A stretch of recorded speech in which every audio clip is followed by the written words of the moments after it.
লাস্তা আলাইহিম বিমুসাইতির ইল্লা মান তাওয়াল্লা ওয়া কাফার। আল্লাহ রাব্বুল আলামিন বলেন, হে নবী, আপনাকে আমি দারোগা পুলিশ করে পাঠাইনি যে মানুষ পিটিয়ে হেদায়েত করা লাগবে, কোনো দরকার নেই। বলিল হাক্কু মির রাব্বিকুম ফামান শাআ ফালিয়ুমিন ওয়া মান শাআ ফালিয়াকফুর। হক কথাগুলো তুলে ধরবেন, যার ইচ্ছা হয় সে কবুল করবে, যার ইচ্ছা হয় সে নাফরমানি করবে। ইন্না আ'তাদনা লিয-যালিমিনা নারা, অবশ্যই আমি আল্লাহ জালিমদের জন্য আগুন তৈরি করে রেখেছি। বলেন নাউজুবিল্লাহ। হক কথা বলার পরে আল্লাহ কেন জালেমদের নাম দিলেন? এইদিকে তাকান।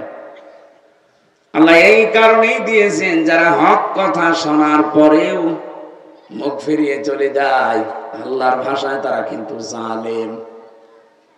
কথা বুঝতেছেন? আল্লাহর ভাষায় তারা কি? জালেম। ফাইন্নামা আলাইকাল বালাগ ওয়া আলাইনাল হিসাব। নবী, আপনার দায়িত্ব শুধু পৌঁছিয়ে দেওয়া, আর হিসাব নেওয়ার দায়িত্ব কার? এই জন্য আমাদের যতটুকু সাধ্য আছে, ক্যাপাসিটি আছে, যেভাবেই হোক আমরা পৌঁছিয়ে দেব সঠিকভাবে। শাহরুর রমাদান আল্লাযী উনজিলা ফীহিল কুরআন হুদাল লিন-নাসি ওয়া বায়্যিনাতিম মিনাল হুদা ওয়াল ফুরকান। এই আয়াত শোনা হয় না? কোনদিন আয়াত নিয়ে একটু চিন্তা করেছেন? সে জন্মের পর থেকে আমিও শুনছি, কিন্তু এর ভেতরে যে গুরুত্বপূর্ণ তিনটা তথ্য আল্লাহ দিয়েছেন। আল্লাহ পাক বলেন, এই সেই মাস রমজান, যে মাসে কোরআন নাযিল হয়েছে। কি আছে এর ভেতরে? হুদাল লিন-নাস, এক নম্বরে মানুষের হেদায়েত। এখানে আল্লাহ মরা মানুষের নাম দেননি। লাম শব্দ ব্যবহার করা হয় আরবি গ্রামার অনুযায়ী 13টা অর্থে।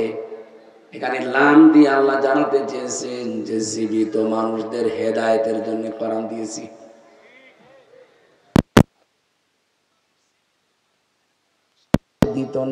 দিত না বলতে 14 জায়গায় পারমিশনের ব্যবস্থা করেছিল।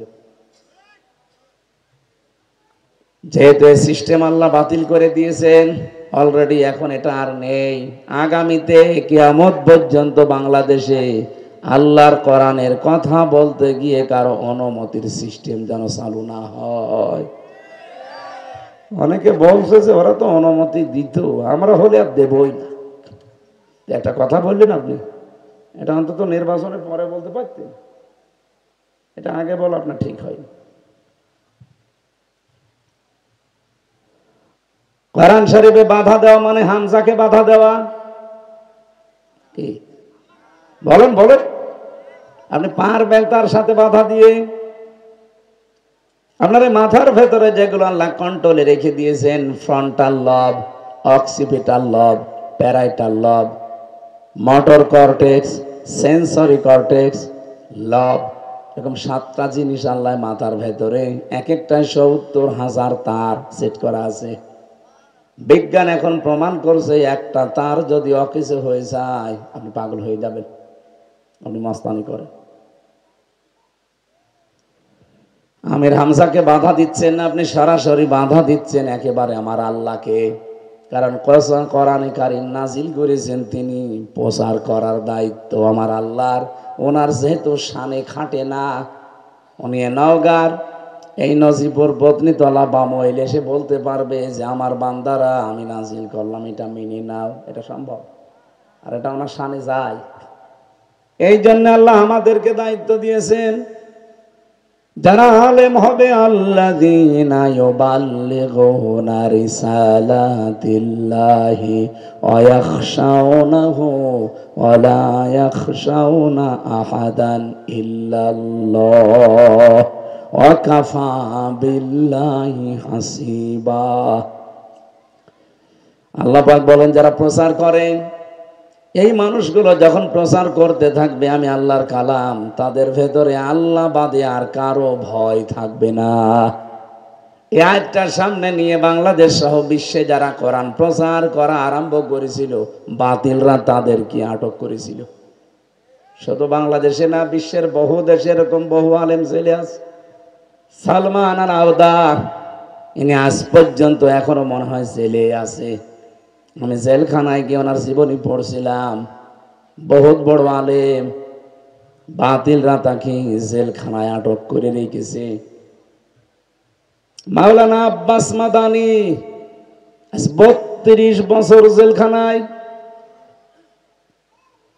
মাওলানা সাইদি 13 বছর জেলখানায় থেকে ইমাম আবু হানিফার মতো শেষ পর্যন্ত ওরা বিষ দিয়ে ইনজেকশন দিয়ে মেরেই ফেলেছে। মাওলানা মামুনুল হক জেল খেটেছে, আমির হামজাও জেলে ছিল। আপনি তাকান, যারাই কথা বলতো কোরআনের ভয়হীন দ্বিধাহীন ভাবে, তারাই কম বেশি জালেমের নশানলে ছিল। হয়তো কাউকে মেরে ফেলেছে, কাউকে আদামারা করে ফেলেছে, কাউকে অন্ধ প্রকোষ্ঠ রেখে দিয়েছে, বছরের পর বছর যেন টেনশনে মরে যায়। আমরা যেখানে রেখেছিল আমি দেখেছি, ওই অবস্থায় যদি মানুষকে একাধারে রেখে দেওয়া যায়, মানুষ এমনি টেনশনে মরে যাবে। 24টা ঘন্টা যদি আপনাকে একটা রুমের ভেতরে, তাও রুম কারে, এদিকে 3.5 হাত, এদিকে 1.5 হাত, এতটুকু একটা জায়গা, সামনে আবার টয়লেট দেওয়া আছে, কোনো জানালা দরজা দেওয়াল কিছু নেই। এরকম একটা মারাত্মক জায়গায় যদি আপনাকে দিনের পর বছরের পর একাধারে যোগাযোগ বিচ্ছিন্ন রেখে দেয়, খাবার দাবার তো মানের না, আপনি মারবে না কিন্তু আপনি নিজেই মরে যাবেন। কি বুঝতেছেন? আপনাকে মারা লাগবে না, আপনি নিজেই মরে যাবেন। কত রকমের রোগগুলো আমাদের শরীরে বাসা বেঁধেছিল, এখনো পর্যন্ত আমরা সুস্থ না। নওগাঁবাসী, যেটা আমি জানাতে চাই আপনাদের, বহু মানুষের ইতিহাস জীবনে পড়লাম। ইমাম আবু হানিফা রহমতুল্লাহ আলাইহি 8 বছর জেলে থাকার অবস্থায় তাকে বিষ দিয়ে মেরেই ফেলেছে। ইমাম আহমদ ইবনে হাম্বল রহমতুল্লাহ আলাইহি সে মানুষটাকেও জেলে রেখেছিল। ইমাম মালিক জেল খেটেছে। আপনি একটা বুজুর্গর নাম বলেন তো যিনি স্বাভাবিক অবস্থায় মরে গেছে? অধিকাংশ ছিল বাতিলের রসানলে আর জেলখানায় মরেছে। এখানে আমি কিতাবে পড়েছিলাম, ইমাম ইবনে তাইমিয়া রহমতুল্লাহ আলাইহি লিখেছেন, পৃথিবীতে যদি কেউ হক্কানি আলেম দেখতে চায়, 3 জায়গায় খোঁজ করলে তাদেরকে পাওয়া যাবে। 1 নম্বরে জালেমের জেলখানায়। এখনো তামাম দুনিয়ায় আপনি খোঁজ করবেন, নারী হোক আর পুরুষ হোক, জালেমের জেলখানায় যারা কোরআনের কারণে ইমানের কারণে আছে, এরা হক্কানি আলেম। 2 নম্বরে হক্কানি আলেম পাওয়া যায় জিহাদের ময়দানে। কোথায়? 3 নম্বরে হক্কানি আলেম পাওয়া যায় মাটির নিচে, তার মানে কবরে। এই 3টা জায়গা ছাড়া বাকি যেখানে আছে সেখানে বাতিলের কোনো টার্গেট নেই। কথা বুঝতেছে? যে কথাটা পর্যন্ত নিয়ে আসতে চাই, আল্লাহ রাব্বুল আলামিনের কন্ট্রোলে যেহেতু সব কিছুই আছে, এ মাথাটার ভেতরে একটু মাঝে মাঝে লক্ষ্য করলে আপনি সেজদা দিতে বাধ্য হবেন। আমার মনে হয় শুধু চামড়াটুকু খুলে ফেললে দেখবেন পুরাটা আমাদের শরীরে খালি তার, তার মানে রগ। এত বেশি রগ দেওয়া আছে 3.5 হাত বডির ভেতরে। যদি কেউ 12 কিলোমিটার একাধারে রগগুলো সাজাতে থাকে, 12 কিলোমিটার পার হয়ে যাবে শুধু শরীরের রগ দিয়ে। আর বিজ্ঞান জানিয়েছে, একটা রগ যদি আপনার অকেজ হয়ে যায়, দুর্বল হয়ে যায়, আপনি পাগল হয়ে যাবেন। আর এগুলো সব কার হাতে? আরো জোরে বলেন। আমাদের এই যে হাতের আঙ্গুলের ভেতরে আমার আল্লাহ একটা জিনিস দিয়ে রেখেছেন, 153টা রেখা আছে। আশ্চর্যের বিষয়, কারো রেখার সাথে আজ পর্যন্ত পৃথিবীতে কারো রেখা মেলে না। যদি এটা মিলে যেত, কারো জমি জায়গা থাকতো, কত জাল দলিল করে নিয়ে নিতাম। কি এমনি থাকে না। 2 নম্বরে মানুষের চামড়ার মিল নেই।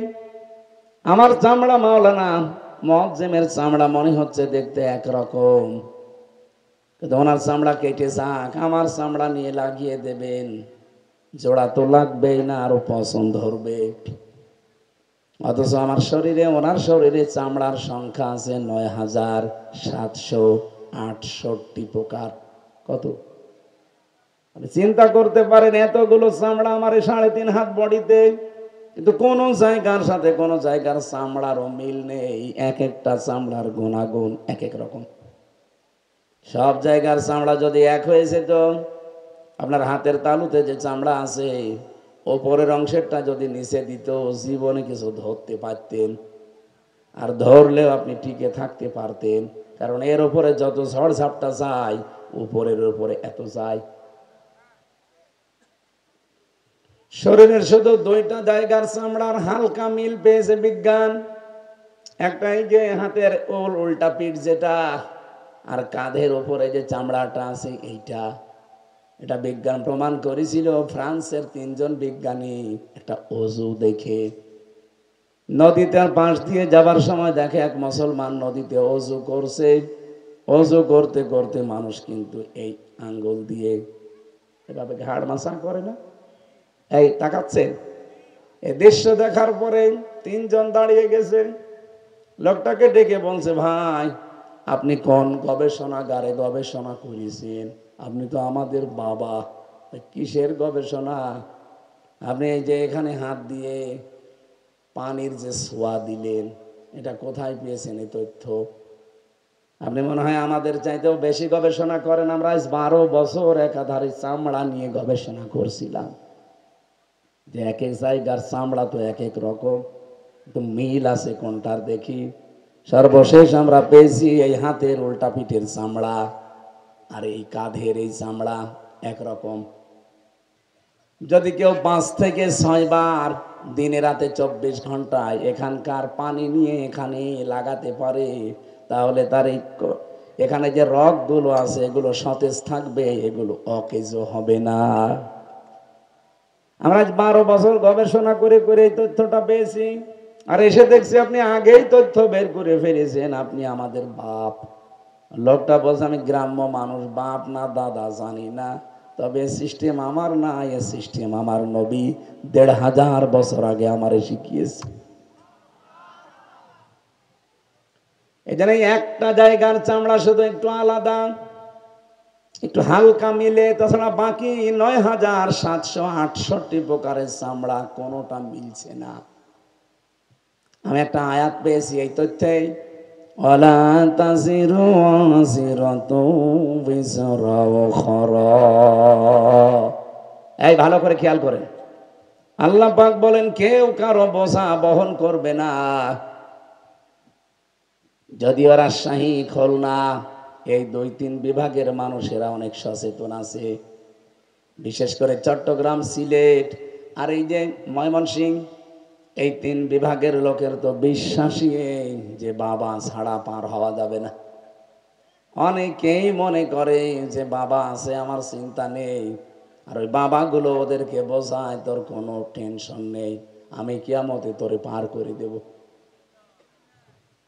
পানির নিচে বাতি জলে, ঝড় বাতাসেও লেবে না, এমন বাবার মুরিদ আমি, নামাজ রোজাও লাগে না।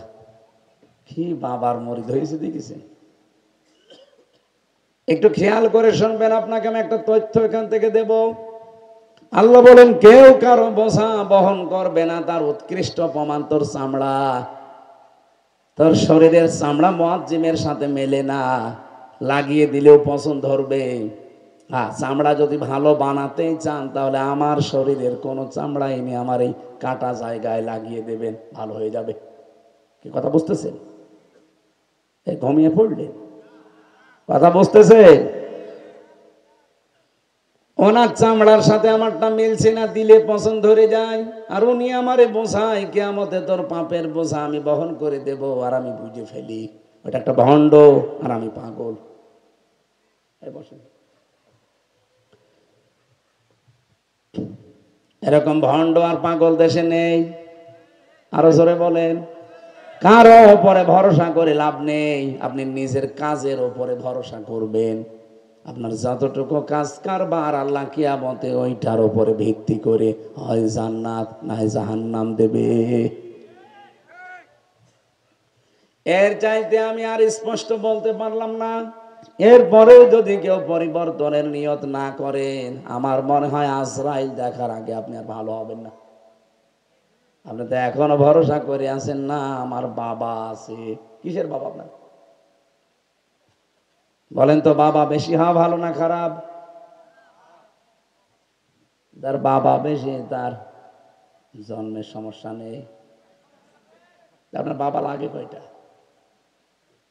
আমাদের আদি বাবা হযরতে আদম, জাতির বাবা হযরতে ইব্রাহিম, রুহানি বাবা মুহাম্মদুর রাসূলুল্লাহ, আর আসল বাবা যিনি জন্ম দিয়েছেন, এই চারটার বাইরে কোনো বাবা নেই। যা আছে সব নকল। কথা বলে না কেন? তাহলে এটা পরিষ্কার হয়েছে যে কিয়ামতে কেউ কারো বোঝা বহন, আরো জোরে বলেন, আপনি যতটুকু বোঝা বহন করতে পারবেন কিয়ামতে ওই পরিমাণে পাপ করে যান, যেন আপনি বোঝা বহন করতে পারেন। ঠিক আছে? হ্যাঁ, অবশ্যই ঠিক আছে।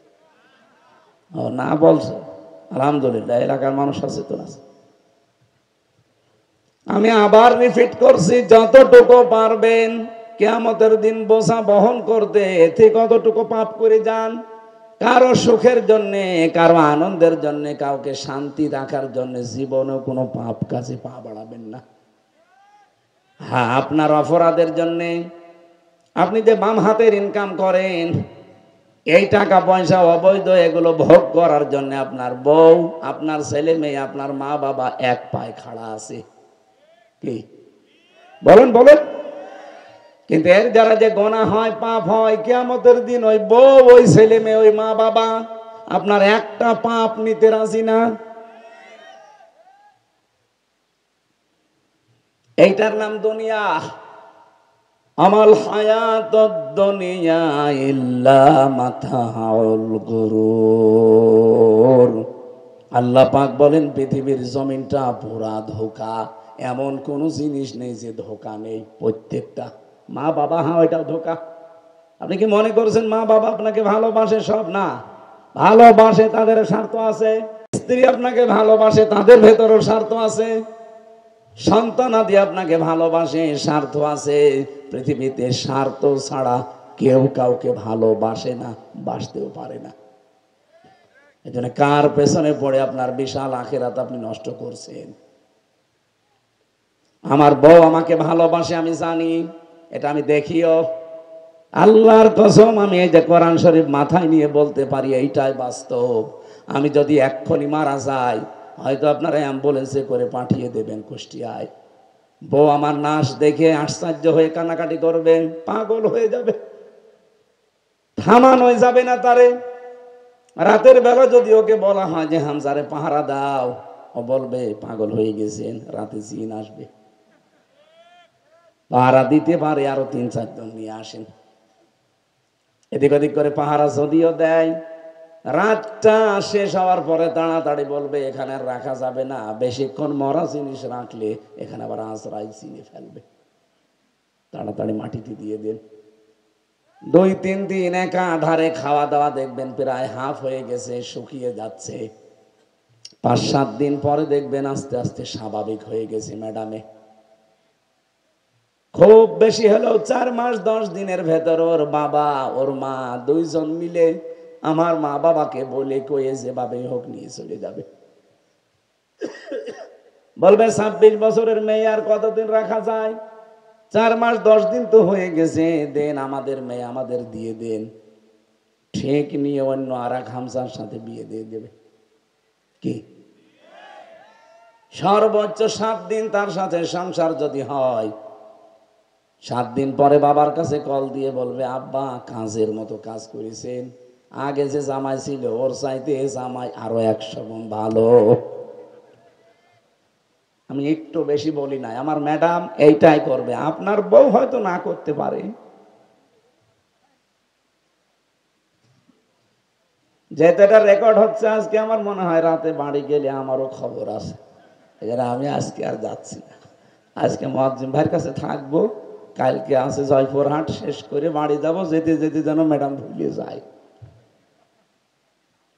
এইটা আমি হাসির খোরাকির জন্য বলি নাই। বলেন তো এটা বাস্তব কিনা? 100% বাস্তব এটা। কারণ এটা পৃথিবীর নেচার, এইটাই পৃথিবীর নিয়ম। আপনি যতই ভালোবাসেন তাকে মানবে না, কারণ তার এখন 26 বছর বয়স, তারও যৌবন আছে, তারও সারা জীবন পড়ে আছে। তাকে পাহারা দেবে কে? চারিদিকে হিসাব করে তার বিয়ে দেয়া লাগবে। এইটা ইসলাম। কিন্তু আমি তার সুখের জন্য, তার মুখে হাসির জন্য, আনন্দের জন্য ডান বাম দেখলাম না। বাবা শাহজালাল, সব হালাল। গোনা যা হবে সব কিন্তু আমার হবে। কথা বলেন না কেন?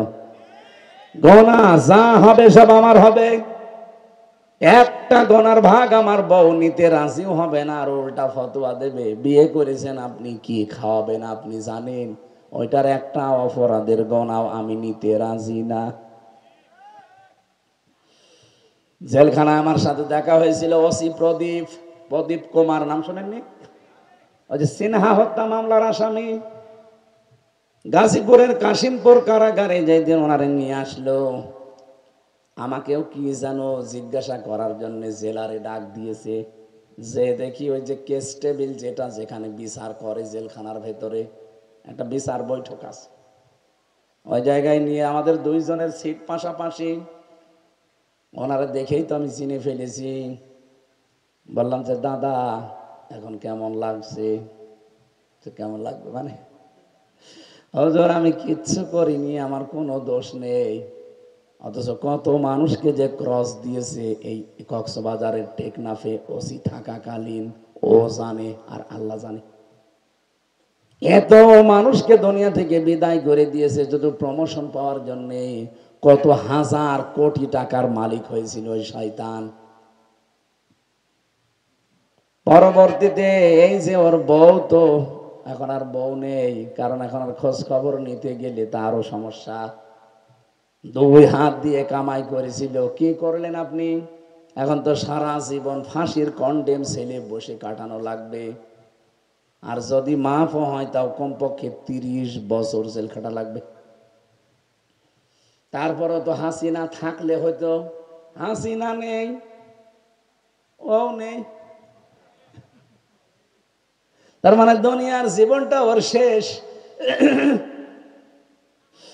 এই হায়াত আর গরুর, হায়াতের দুনিয়ার পর আল্লাহ গরুর শব্দটা দিয়েছেন। আমি গরুর নিয়ে চিন্তা করেছিলাম, আল্লাহ আমার মা বাবাও কি ধোকা, এটা কেমন কথা? এত কষ্ট করে পেটে বহন করেছে 10 মাস 10 দিন, ডেলিভারির কষ্ট সহ্য করতে গিয়ে 57 ইউনিট কষ্ট পেয়েছে আমার মা। কত? এই এদিকে তাকান। একটা মানুষকে সর্বোচ্চ 45 ইউনিট কষ্ট দিলে লোকটা মরে যাবে, অথচ আমার মা আমাকে পেটে নিয়ে দুনিয়ার মুখ দেখাতে গিয়ে 57 ইউনিট কষ্ট পেয়েছে। 2 বছর একাধারে আমাকে দুধ খাওয়িয়েছে রাত দিন মিলে। আমার এই ছোট্ট বাচ্চার বয়স এখন 5.5 মাস। ওর দিকে আমি মাঝে মাঝে দেখি রাতের বেলায়, যে রাত 3টা 4টায় বাড়ি যায়। ওর পেছনে যে শ্রম দেওয়া লাগে ওর মায়ের, মাঝে মাঝে আমার মনে হয় ওরা যদি আমার পেটে হতো, ওর আমি এক আষাঢ়ে মেরে ফেলতাম। সে রাত 8টা 9টা থেকে কান্না আরম্ভ করে, রাত 2টা 3টা 4টা পর্যন্ত ছাতা কেঁদে যায়। যদি শুইয়ে রাখবেন কাঁদবে, যদি কোলে করে নিয়ে ঘুরিয়ে বেড়ান তখন আর কাঁদে না। কতক্ষণ আপনি রাত জেগে থাকতে পারবেন? তাই 1 দিন 2 দিন হলে তো হয়, আর 5.5 মাস বসে থাকলে শুয়ে থাকলে কান্না। উঠে আপনি হেঁটে বেড়াবেন ঘরের ভেতরে বারান্দায়, তখন আবার কোনো কান্না নেই। মাঝে মাঝে ওরে বলি আপনার ধৈর্য পারে, এই জন্যেই নবীজি আপনাদের মর্যাদা 3 গুণ বেশি দিয়েছে। আমার ডেলিভারির কষ্ট নেই, পেটে রাখার কষ্ট নেই, দুধ খাওয়া নেই যে প্রতিদিন রাত দিন মিলে 8-10 বার খাওয়াতে আছেন। আর বাকিগুলো তো বলা গেল না, কত কষ্ট তার পেছনে। রব্বুল আলামিন এই জন্যই মার মর্যাদা বাবার চাইতে 3 গুণ বাড়িয়ে দিয়েছে। এত কষ্ট সহ্য করছে এই মানুষটা, আর এই মা কেউ আল্লাহ গরুর বলে, বলল মা ও ধোকা। এ কেমন কথা? কোরআনের আয়াতটা আমার কেমন যেন লাগে।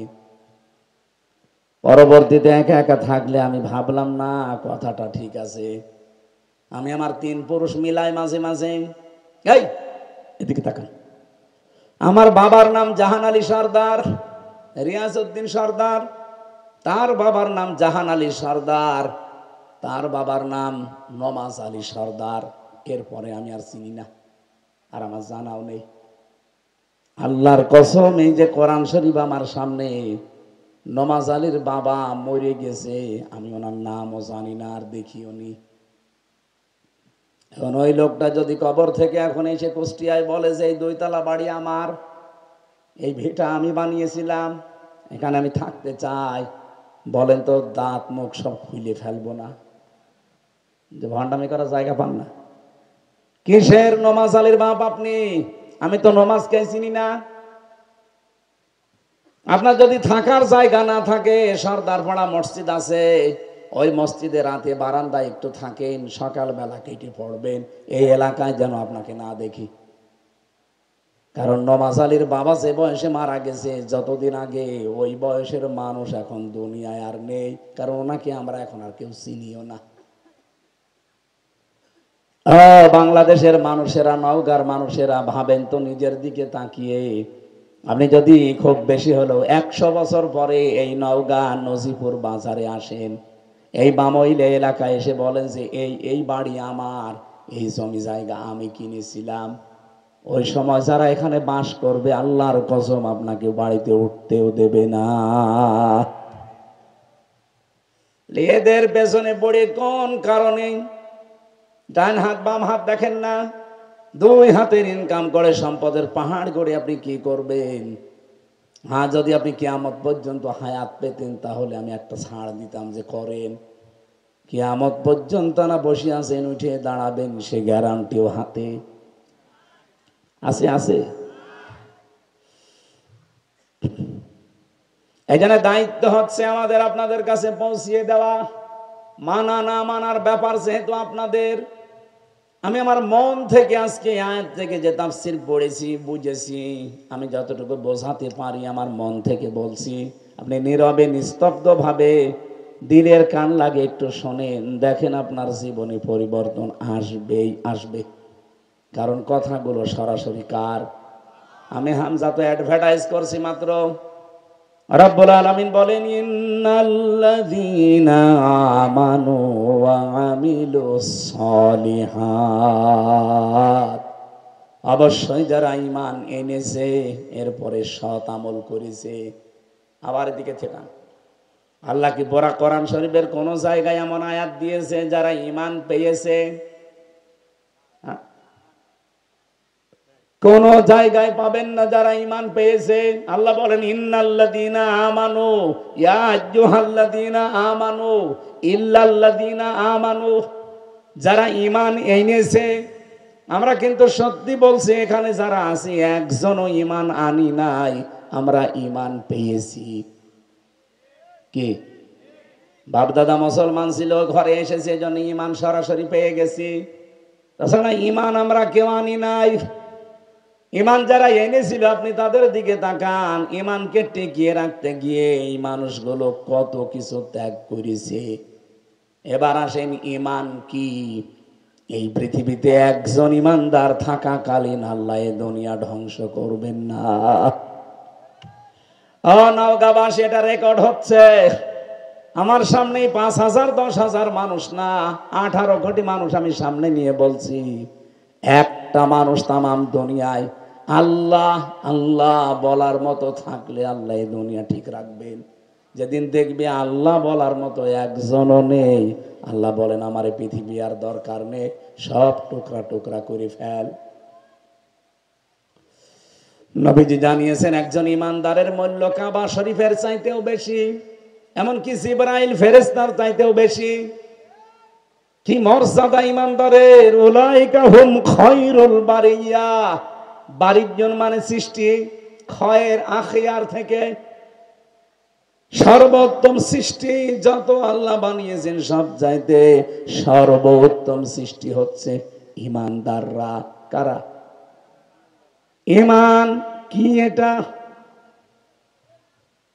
আমরা অনেক মানুষ এমন আছি এই কথার বিশ্বাসে যে মান ক্বালা লা ইলাহা ইল্লাল্লাহ দাখালাল জান্নাহ, যে ব্যক্তি লা ইলাহা ইল্লাল্লাহ পড়েছে সেই লোকটা জান্নাতে চলে গেছে না যাবে?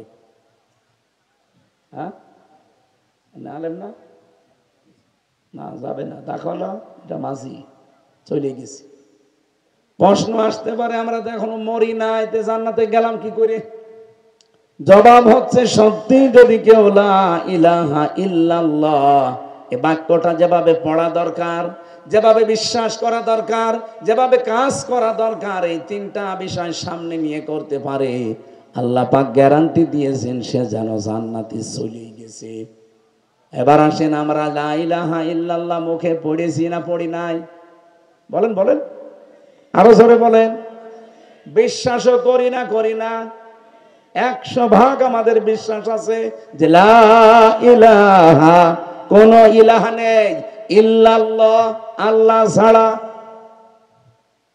এ পর্যন্ত বিশ্বাস করেন তো যে কোন ইলাহা নেই ইল্লাল্লাহ, আল্লাহ ছাড়া। রব্বুল আলামিন বলেন 3 নম্বরে তোমাকে কর্মজীবনে, প্র্যাকটিক্যাল লাইফে, বাস্তব জীবনে এটা সেট করে দেখানো লাগবে। এই জন্যে ইকরার বিল লিসান বলা হয়, তাসদিক বিল জিনান বলা হয়, আমল বিল আরকান বলা হয়। যত রকম আল্লাহ দিয়েছেন এই কালেমার ভেতরে, যত হুকুম আহকামের ভেতরে লুকিয়ে আছে, সবগুলো দুনিয়ার জীবনে আপনাকে মেনে আল্লাহকে দেখানো লাগবে। এই তিনটা যখন এক জায়গায় হবে তখন আপনি জান্নাতে অলরেডি চলে গেছেন। আজকে যে হাদিস পড়লাম নবীজির, হযরতে আলী থেকে বর্ণিত, ইউশিকু আইয়াতিয়া আলান নাসি জামানুন, হযরতে আলী বলেন নবীজির কাছে আমি শুনেছি যে অতি শীঘ্র এমন একটা জামানা তোমাদের উপরে ছায়া ফেলবে। এই এদিকে তাকান, এমন একটা জামানা তোমাদের উপরে অতি শীঘ্র ছায়া ফেলতে যাচ্ছে, লা ইয়াবকা মিনাল ইসলামি ইল্লা রাসমুহু, ওই দেশে তখন ইসলাম থাকবে শুধু নামে, আর ইসলামের কোনো কিছু বাকি থাকবে না। আমার তো মনে হচ্ছে 1500 বছর আগে নবীজি যে কথা বলেছেন, যেহেতু উনি জীবনে কোনোদিন মিথ্যা কথা বলেনি, এইটাও মিথ্যা হবে। বলেন বলেন। আল্লাহর নবীর প্রথম কথা ছিল লা ইয়াবকা মিনাল ইসলামি ইল্লা ইসমুহু, ইসলাম থাকবে কিন্তু ইসলামের কোনো নাম গন্ধ আপনি পাবেন না খুঁজে। ওয়ালা ইয়াবকা মিনাল কোরআন ইল্লা রাসমুহু, কোরআন শরীফ থাকবে কিন্তু কোরআনের কোনো রসম নিয়ম নীতি থাকবে না। বাংলাদেশ একটা দ্বিতীয় বৃহত্তম মুসলিম দেশ, তাম পৃথিবীতে যত দেশ আছে দ্বিতীয় নম্বরে আমরা মুসলমানের সংখ্যায় বেশি এই বাংলাদেশে। কথা বুঝতেছেন? এই কথা বুঝেন, 96% আমরা এখানে মুসলমান দাবি করছি। অথচ নবীজি বললেন এমন একটা জামানা আসবে, ওই জামানায় কোরআন থাকবে কিন্তু একটা রসম নিয়ম নীতি থাকবে না। বাংলাদেশের সাথে আমি মিলিয়ে দেখেছি, এদেশে 96% আমরা মুসলমান। কোরআন শরীফে 500 আইন দিয়েছেন আল্লাহ। দুঃখজনক হলেও সত্য, এই দেশের 56,000 বর্গ মাইলে একটা কোরআনের আইন চলে না। তাহলে হাদিসটা 100% মিলে যাচ্ছে না? বলেন বলেন বলেন। না, এবার কোরআনের আইন চলে না মানে কোনটা চলে আপনি বলেন? যতটুকু হালকা পাতলা ছিল জালেমরা 15.5 বছরে তাও পাল্টিয়ে ফেলেছে। 3 নম্বরে পেয়েছি মাসাজিদুহুম আমিরাতুন ওয়া হিয়া খারাবুম মিনাল হুদা। এই বসেন, গুরুত্বপূর্ণ কিছু মেসেজ আজকে এখান থেকে নিয়ে যাওয়া লাগবে, নাকি মাসের কাহিনী শুরু করব? তাফসীর মাহফিল লিখে দিয়েছেন, আমি তো তাফসীরের দিকে এগিয়ে যাচ্ছি। নবীজি বলেন মাসাজিদুহুম আমিরাতুন, বড় বড় মসজিদ তৈরি হবে, বিশাল বিশাল মিনার বানাবে। আমিরাতুন ওয়া হিয়া খারাবুম মিনাল হুদা, কিন্তু সেখানে হেদায়েত থাকবে না, হেদায়েত সব বের হয়ে চলে যাবে। বাংলাদেশে এরকম মসজিদ নেই। কোথায়?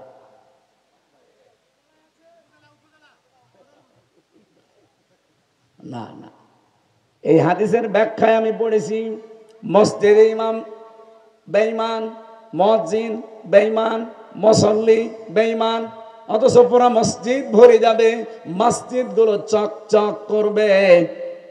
আমিরাতুন দিয়েছেন নবীজি। আমি তো হাদিসটা পড়ি আর মিলিয়ে দেখি বাংলাদেশের সাথে, মনে হয় এই মাত্র নবীজি ভুলে গেলেন। আপনি এটা পাবেন ঢাকা আলিয়া মাদ্রাসা, যেখানে বকশীবাজার, ওর পাশে দেখবেন একটা মসজিদ আছে কাদিয়ানীদের। গেটে একজন বসে আছে, যে সে ওখানে যেতে পারবে না। আহমদিয়া জামাত যারা দাবি করে তাদেরকে ওই মসজিদে যেতে দেয়। তার মানে সাধারণ মুসল্লি, আপনি মুসলমান, যেতে পারবেন না। আপনাকে পরিচয় দেওয়া লাগবে যে আমি আহমদিয়া জামাতের লোক। ঢুকবে। তার মানে ওখানে যারা আছে, কোরআনের একটা আয়াত কিন্তু তারা মানে না। কয়টা বলেন বলেন? মাত্র একটা আয়াত মানে না। এই কোরআনে ৬,৬৬৬টা আয়াত বলেন আর ৬,২৩৬টা আয়াত বলেন। একটা বিশুদ্ধ, একটা প্রসিদ্ধ, দুইটাই ঠিক আছে। কিন্তু এই মানুষগুলো এই বকশী বাজারে আলিয়া মাদ্রাসা ঢাকা আর এর পাশে কাদিয়ানীদের এই মসজিদে, ওরা কিন্তু এই কোরআন শরীফ দিয়েই নামাজ পড়ে। এই কোরআন শরীফ দিয়েই নামাজ পড়ছে, আযান দিচ্ছে, একামত দিচ্ছে। মুসল্লি যারা আছে ওরা কিন্তু কোনদিন আত্তাহিয়াতুর পরিবর্তে অন্য কোন আত্তাহিয়াতু বানায় না। আপনি যে খোঁজ খবর নিয়ে দেখবেন, ওরা আশহাদু আল্লাহ ইলাহা ইল্লাল্লাহ ওয়া আশহাদু আন্না মুহাম্মাদান আবদুহু ওয়া রাসূলুহু, এটা পড়ে। এটা নেই আত্তাহিয়াতুর ভেতরে। কোরআনে কারিমের আয়াত দিয়েও নামাজ আদায় করছে, শুধুমাত্র এক জায়গায়। সূরা আহজাবের 40 নম্বর আয়াতের একটা আয়াতের 4 ভাগের 1 ভাগ ওরা মানে না, বিশ্বাসও করে না। এই জন্যে তামাম দুনিয়ার যত আলেম আছে সব ফতোয়া দিয়েছে কাদিয়ানীরা কাফের, ওদের অনুসারীরাও কাফের। কোন আয়াতটা? মা কানা মুহাম্মাদুন আবা আহাদিম মির রিজালিকুম ওয়ালাকির রাসূলুল্লাহি ওয়া খাতামান নাবিয়্যিন। কত বড় আয়াত দেখেছেন? আল্লাহ পাক বলেন, মুহাম্মদ সাল্লাল্লাহু আলাইহি সাল্লাম তোমাদের কোন অ্যাডাল্ট পুরুষের পিতা না। এখানে আল্লাহ সেবিয়ান দিতে পারতেন, না দিয়ে রেজাল্ট দিয়েছেন। সেবিয়ান বলা হয় শিশুদেরকে, আর রেজাল্ট বলা হয় অ্যাডাল্ট পুরুষদেরকে। নবীজি এই পৃথিবীতে কোনো প্রাপ্তবয়স্ক পুরুষের পিতা ছিলেন? ঘুমাচ্ছেন না? উনি পিতা ছিলেন, পুরুষের পিতাও ছিলেন, কিন্তু সব বাচ্চাদের। কারণ ওনার 3টা বাচ্চা ছেলে, 3টাই ছোট কালেই মরে গেছে। এই জন্য আল্লাহ এখানে সেবিয়ান দেননি, দিয়েছেন রেজাল। এই শব্দটা যদি একটু মিস্টেক হয়ে যেত, ইহুদি খ্রিস্টানরা যারা এমনি ছাড়ে না, ওরা কিন্তু বলতো দেখো কোরআনে ভুল পাওয়া গেছে। যে কোরআনে আল্লাহ জানিয়েছে মোহাম্মদ কোনো পুরুষের পিতা না। এ পুরুষ মানে অ্যাডাল্টও হতে পারে, সেবিয়ানও হতে পারে। আল্লাহ কিন্তু সেবিয়ান দেয়নি, দিয়েছে রেজাল। তার মানে প্রাপ্তবয়স্ক পুরুষদের পিতা উনি না, উনি ছোট পুরুষের পিতা ছিলেন। কি ঠিক আছে না? 2 নম্বরে ওয়ালাকির রাসূলুল্লাহ, তিনি আল্লাহর রাসূল। 3 নম্বরে খাতামান নাবিয়্যিন, তিনি শেষ নবী। কাদিয়ানীরা কিন্তু বলে যে মুহাম্মদ অ্যাডাল্ট পুরুষের পিতা না, এটা ঠিক আছে মানি। উনি আল্লাহর রাসূল, ঠিক আছে মানি। কিন্তু খাতামান নাবিয়্যিন, উনি শেষ নবী। এই যে খ তা মিম, এই 3টা অক্ষর, খ আলিফ তা মিম 4টা অক্ষর এখানে আছে। এই 4টা অক্ষর শুধু ওরা মানে না। এই জন্য তামাম দুনিয়ার সব মুসলমান, সব আলেম ওলামা ফতোয়া দেয় কাদিয়ানীরা কি। আরো জোরে বলেন। আপনি চিন্তা করতে পারেন, নামাজ পড়ে, রোজা রাখে, আযান একামত সব ঠিক আছে, শুধু কোরআনে কারিমের একটা আয়াতের এতটুকু অংশ 4 ভাগের 1 ভাগ মানে না, বিশ্বাস করে না। এই জন্য যদি ওরা কাফের হয়, নবীজি বলেন মাসাজিদুহুম আমিরাতু ওয়া হিয়া খারাবুম মিনাল হুদা, মসজিদগুলো বিশাল সুন্দর সুন্দর মোজাইক পাথর দিয়ে, টাইলস লাগিয়ে, রং বেরঙের পাথর দিয়ে, এসি লাগিয়ে এমন ঝকঝক করবে, মুসল্লি পুরা ভরে যাবে মসজিদে, একটা মানুষও ইমানদার না, সব বেঈমান। এটা আমার মনে হয় কাদিয়ানীদের এই মসজিদের সাথে মিলে যাচ্ছে। মসজিদ থেকে হেদায়েতের কথা বের হয়ে যাবে। আজ বাংলাদেশে যদি সত্যি হাসিনা থাকতো, 560টা যে মসজিদ বানিয়েছিল সরকারি ভাবে, তাও সৌদি আরব টাকা দিয়েছে আর নামে চালিয়েছে বাবার। মডেল মসজিদ একটাও হাসিনার বাবার টাকায় বানানো না, সবগুলো সৌদি আরব টাকা দিয়েছে আর চালিয়ে দিয়েছে আমার বাবার নামে মডেল মসজিদ বানাচ্ছি। ওখানে যে নিয়ম নীতিগুলো চালু করার জন্য এই শয়তান মহিলা চেষ্টা চালাচ্ছিল, আপনি স্বপ্নেও ভাবতে পারেন নাই। ও যদি এখন থাকতো এই মসজিদগুলোতে ওর বাবার নামে খুতবা আরম্ভ করত।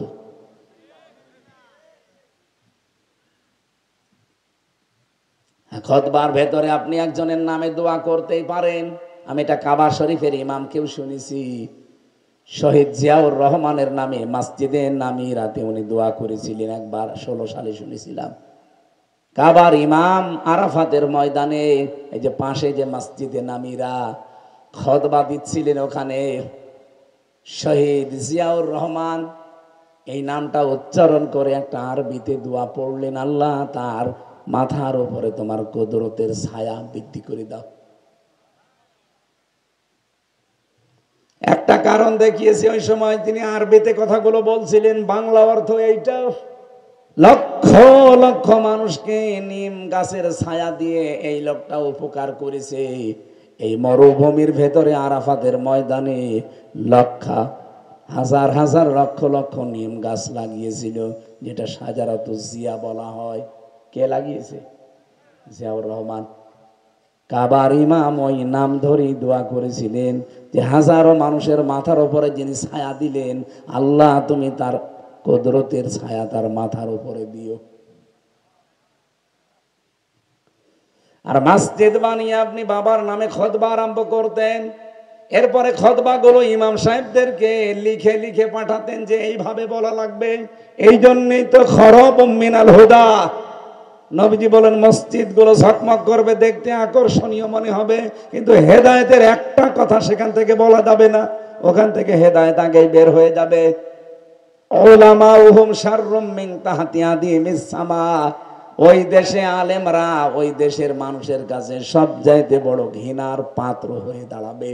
আর যেটা বাংলাদেশে আরম্ভ হয়েছিল, এই কথা বলে না কেন? আসমানের নিচে জমিনের উপরে ওই দেশের সবচাইতে ঘৃণিত মানুষদের তালিকা বানাবে ওই জালেমরা আলেমদেরকে। তাকান, আলেমদের নামে যে মামলাগুলো দেওয়া আরম্ভ করেছিল, আগামী 10 বছর এভাবে থাকলে আগামী প্রজন্ম আলেমদেরকে ধর্ষকই বলতো। মাওলানা মামুনুল হক ধর্ষণ করেছে, এই মামলা আপনারা দেন। মাওলানা সাইদি ধর্ষণ করেছে, এই মামলা আপনারা দেন। আরে ভাই, শয়তানও বিশ্বাস করে না। আরে ভাই, আমার মতো একটা ছোট মানুষ, আমি সাইদি সাহেবের তুলনায় কি তার পশমের তুললেও না। বলেন তো, এখন যদি কেউ বলেন যে আগস্টের 5 তারিখে দেশটা স্বাধীন হয়ে গেছে, 5, 6, 7 এই 3 দিন কোন সরকার ছিল? এক কথা বলেন না কেন? ছিল না। অনেকে যা মনে তাই করে ফেলেছে অলরেডি। বাংলাদেশের বহু জেলাতে অনেক জালেমকে পিটিয়ে চৌরাস্তার সাথে টাঙিয়ে নিচ দিয়ে বাঁশ দিয়েছে। এটা আমাদের ঝিনাইদহের এক জায়গায় দেখেছি, আবার ছোট ঠ্যাং কেটে ফেলেছে। বলেন তো, এই যে কঠিন পরিস্থিতি, যারাই করেছে তো নাই তো মরতো না। এভাবে বহু জায়গায় আমি পেয়েছি।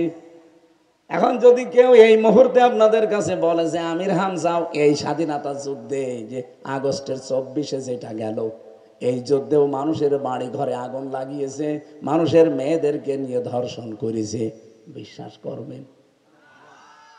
আমার মতো একটা মানুষকে আপনি বিশ্বাস করতে পারছেন না।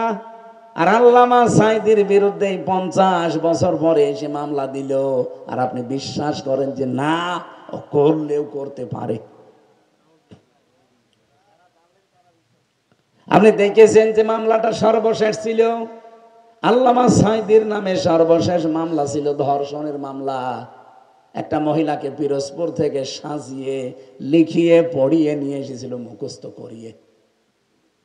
ওই মহিলাকে অ্যাডভোকেট তাজুল ইসলাম যিনি মামলায় জিজ্ঞাসা করছে, এই মেয়ে মাওলানা সাঈদী ধর্ষণ করেছে? বলছে জি হ্যাঁ। তোমার ডেট অফ বার্থ কত, জন্ম তারিখ? আমি 1975 সালে জন্মগ্রহণ করেছি। ধর্ষণ করেছে কত সালে? 1971 সালে। অ্যাডভোকেট তাজুল ইসলাম বলেছিল, মাননীয় আদালতে পয়েন্ট একটু লিখে রাখেন। ও কি বলে? জন্ম 75-এ, ধর্ষিতা হয়েছে 71-এ, ওটাকে রুহের জগতে। ওই দিনই তো মামলা ঢিসমিস হয়ে যাওয়ার কথা। বলেন বলেন, কিন্তু দেবে কি করে? সব তো সাজানো নাটক, সবগুলোই সাজানো। এ ট্রাইব্যুনালও সাজানো, বিচারও সাজানো, বিচারপতিও সাজানো, সাক্ষীও সাজানো, রায়ও সাজানো। কারণ দাদা যা বলে দেয় তাই করে। বলেন না তো ওই দিন রায় থাকার কথা, ঢিসমিস হয়ে যাওয়ার কথা না? বিচারপতি কালামানিক ছিল ওই সময়, এখন তার বিসি উড়ে গেছে। শয়তান ওই দিন বলেছিল সাঈদীকে আমি ফাঁসি দিতে পারলাম না, কারণ এই পয়েন্টটার কারণে। কারণ জন্ম 75-এ, ধর্ষিতা হয়েছে 71-এ, এ সাথে আমি রায় দেব কি করে? কিন্তু আমার জীবনে আফসোস যে আমি সাঈদীকে ফাঁসি দিতে পারলাম না। বলেন নাউজুবিল্লাহ। এই জন্য এই ট্রাইব্যুনালের মাধ্যমে যত মানুষ বিদায় নিয়েছে সবগুলো শহীদ। শহীদ আল্লামা দেলাওয়ার হোসাইন সাঈদী, শহীদ মীর কাসেম আলী, শহীদ আব্দুল কাদের মোল্লা, শহীদ মাওলানা মতিয়ার রহমান নিজামী, শহীদ কামরুজ্জামান, শহীদ আলী আহসান মুজাহিদ, শহীদ ওই যে চট্টগ্রামের যেটা সালাউদ্দিন, হ্যাঁ সালাউদ্দিন কাদের চৌধুরী। একটাকে আমি শহীদ বলতে না বলে পারি না, কারণ প্রত্যেকে জালেমের জুলুমের শিকার। এখনো জিন্দা শহীদ জেলখানায়, আজ 14 বছর পচতেছে, ওনাকেও জিন্দা শহীদ বলা হয়। জনাব এটিএম আজহারুল ইসলাম। এখনো পর্যন্ত কিছু জালেমদের দোসর আছে, বিশেষ করে মুনাফিক বলি আমি তাদেরকে। এই শয়তানগুলো কথা তুলছে যে উনি সাজাপ্রাপ্ত, এই জন্য ওনাকে জামিন দেওয়া হচ্ছে না। আপনি মানুষ, আপনি নিজেও জানেন যে হাসিনার হিংসার বশবর্তী হয়ে রাগ করে তাদেরকে এই কাজটা করেছে, ওদের জীবন শেষ করে দিয়েছে। কারণ হাসিনার রাগ যার ওপরে তার জীবনই শেষ। সরঞ্জিত বাবু বলেছিল না যে বাঘে ধরলে ছাড়ে, হাসিনা ধরলে। ও যার উপরে চোখ পড়েছে তার এই দুনিয়া থেকে শেষ করে দিয়েছে। আমার উপরে হালকা চোখ পড়েছিল, আমারও 3 বছর খেয়ে ফেলেছে।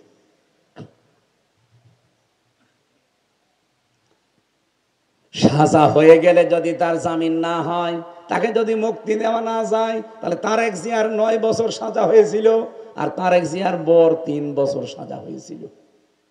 একথা বলছেন এখন। তাদেরকে কি করে আপনি জামিন দেবেন?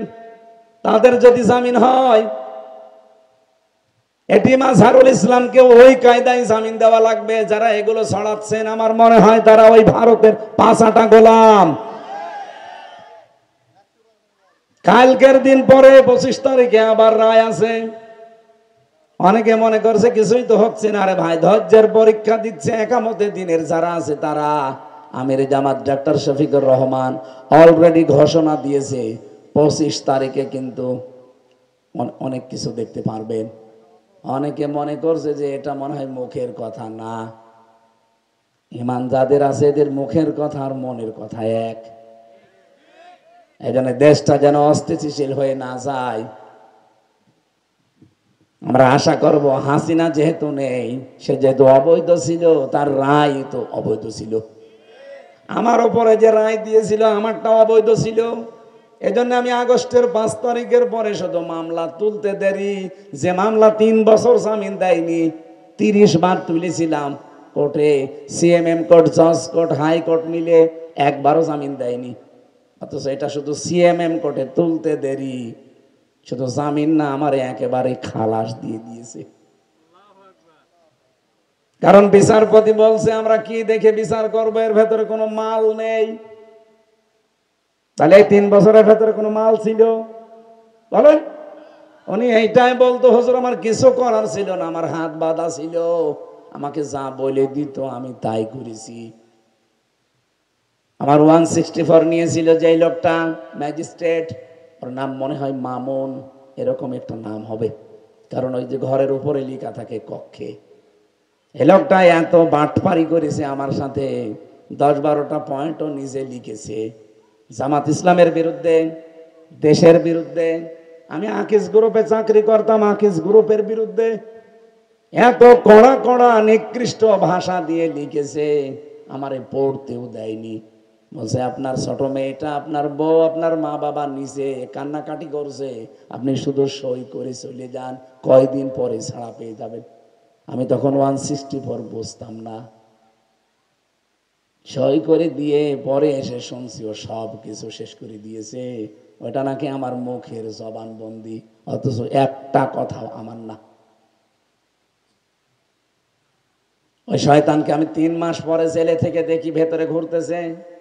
ডাক দিলাম, কি আপনি এখানে? হুজুর আমার বউ যৌতুকের মামলা দিয়েছে। ঠিক করিস শয়তান, তুই আমার জীবনটা নষ্ট করলি কোন কারণে জানি শুনি, আমাকে ধোকা দিলি যে আপনার কোনো অসুবিধা নেই, আমারে পড়তেও দিলি না, আজকে তোর বউ মামলা দিয়েছে, এখন জেল খাট, কেমন লাগে দেখ। হুজুর বরদোয়া দিয়েন না। তো বরদোয়া দেওয়া লাগবে না, এমনি বরদোয়া চলে আসতেছে, কথা বলে না কেন? কয়দিন আগে মামলার আয়ও কল দিয়ে বলছে, হুজুর কিছু মনে করেন না, যা হয় হয়ে গেছে, আমারে মাফ করে দিয়েন। মাফ তো করবো, আগে টাকা ফেরত দিন। হ্যাঁ, আপনি 3 বছরে আমার বাবার কাছ থেকে কত লক্ষ টাকা নিয়েছেন, আকিস গ্রুপ থেকে 32 লাখ টাকা নিয়েছেন। ওই যে গাড়িটা চড়তাম ওরা দিয়েছিল, ওই গাড়িটা পর্যন্ত 1,25,00,000 সোয়া কোটি টাকা দাম আপনারা নিয়ে নিয়েছেন। আর দমে দমে এসে টাকা নিতেই থাকেন। আকিস গ্রুপের মালিক আমারে বলছিল, হুজুর আমি ফিরাফ হয়ে গেলাম, 2 দিন 5 দিন পরে এসে মনে হয় যে আমার কাছে টাকা পাই, বলে 10 লাখ দেন, 20 লাখ দেন।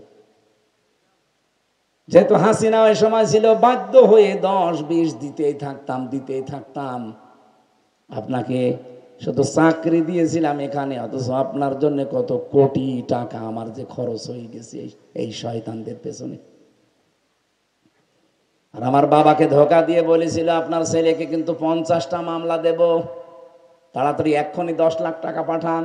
বাবা তো গ্রাম্য মানুষ, কৃষক, এদিক ওদিককে হাত মাত দিয়ে মানুষের কাছে ধার ধর করে বলছেন নেন, মামলা দিয়েন না। ও শয়তানরা টাকাও নিয়েছে, পরের দিন আবার মামলাও দিয়েছে। তাও মামলা তো সহজ মামলা দে না, দিয়েছে আনসারুল্লাহ বাংলা টিমের প্রধান। আমি ও সাতাশে কি আমি জানি না।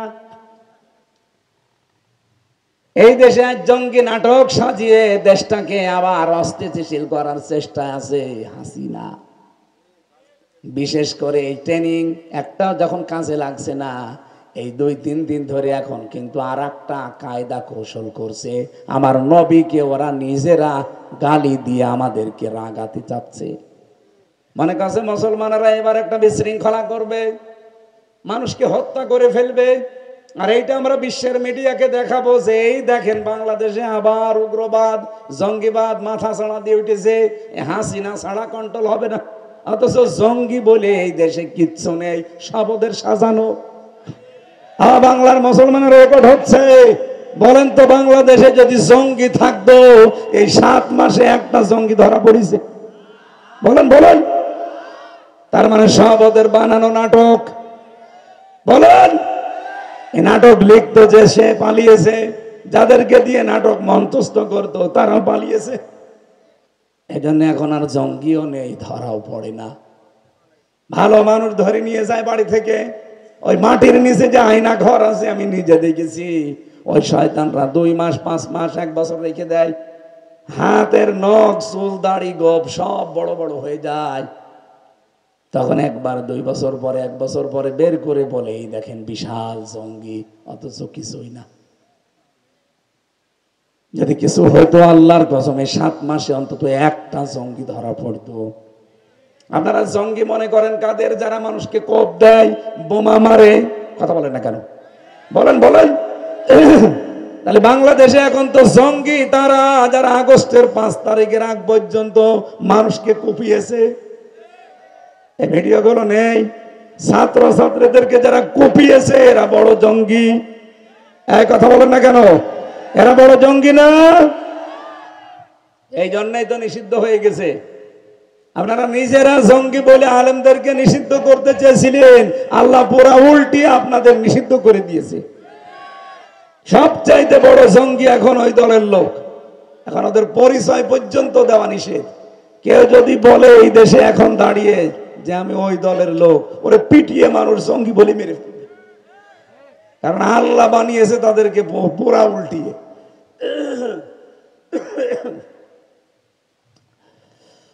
নওগাঁবাসী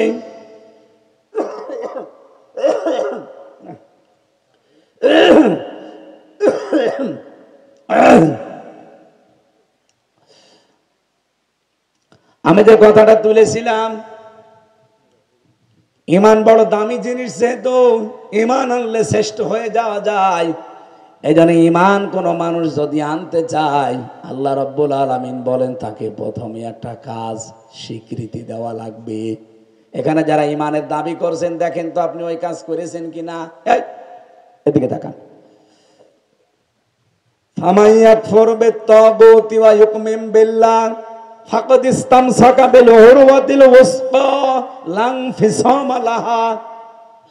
সূরা বাকারা 2 নাম্বার পারা, 3 নাম্বার পারার প্রথম নাম্বার পৃষ্ঠার 13 নাম্বার লাইনের 256 নাম্বার আয়াতের মাঝের অংশে আছে। আল্লাহ বলেন কেউ যদি ঈমান আনতে চায় তার প্রথম কাজ তাগুতকে অস্বীকার করা লাগবে। এখানে যারা বসে আছেন, রেকর্ডও শুনছেন, তাদেরকে বলছি আপনি মিলান আপনার ঈমানের সাথে আয়াতটা। আল্লাহর ঘোষণা, হামজার বাবার কথা না। ঈমান আনতে হলে আপনাকে আগে তাগুত ছেড়ে দেওয়া লাগবে, অস্বীকার করা লাগবে। বলেন বলেন। যদি তাগুত ছেড়ে দিয়ে ঈমানের দাবি করতে পারেন, লাং ফিসামা লাহা, জীবনও ঈমান ছিড়বে না, নষ্ট হবে না, ধ্বংস হবে না। আপনি কে ঈমান এনেছেন তাগুত ছেড়ে দিয়ে না তাগুতের সাথে রেখে?